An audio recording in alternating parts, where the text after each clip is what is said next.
Hi everyone, my name is Rishika Avvari, and I'm here to talk to you about my Latham individual project, a children's book about climate change.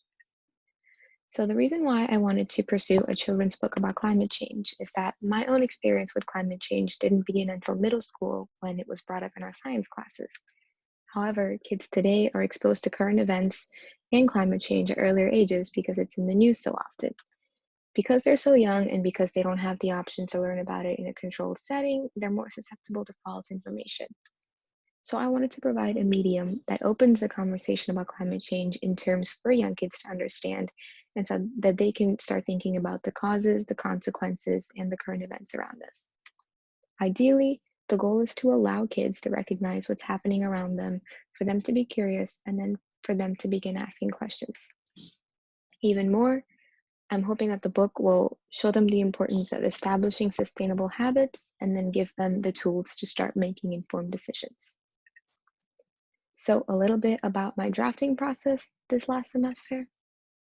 Um, so I decided that the best way to start this book was to come up with the character and storyboard. And I decided that the best way to approach this topic was not to talk about the big bad idea of climate change, but instead to bring up a fun character that encounters a small problem associated with climate change, and for that to be kind of the conduit that allows them to learn about the bigger problem.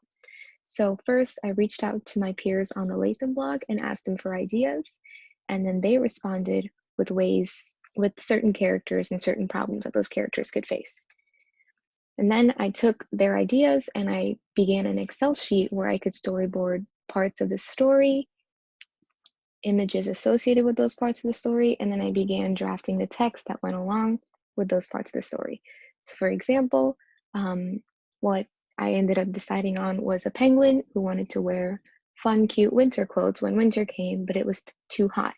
So, here's the part where she takes off her hat because it's too hot. Here's the image that would be associated with that part of the story, and then here's the text. She walks outside. Wait, what's that? Her forehead feels sweaty. I guess I'll take off my hat. And so I did that for the different parts of the book. Part one, the character, the penguin, encounters the problem, too hot to wear her favorite outfit. Part two, they then learn about the bigger picture through another character. And so that other character I decided would be a bird who understood that she wasn't able to wear these warm clothes because it was too warm outside, and that's because of global warming.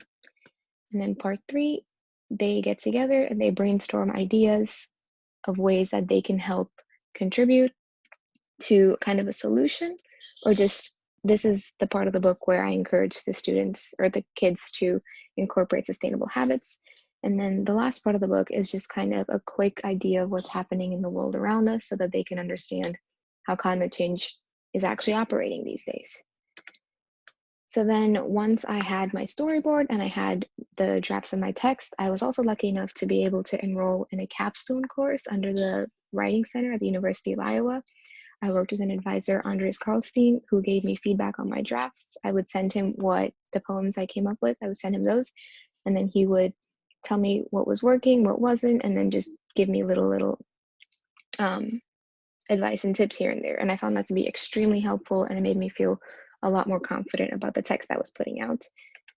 And then for illustrations for the book, I worked with a friend of mine, Halima Wahid, and I sent her this Excel summary that I had made of the storyboard because it had the images that I was hoping to put along with the texts.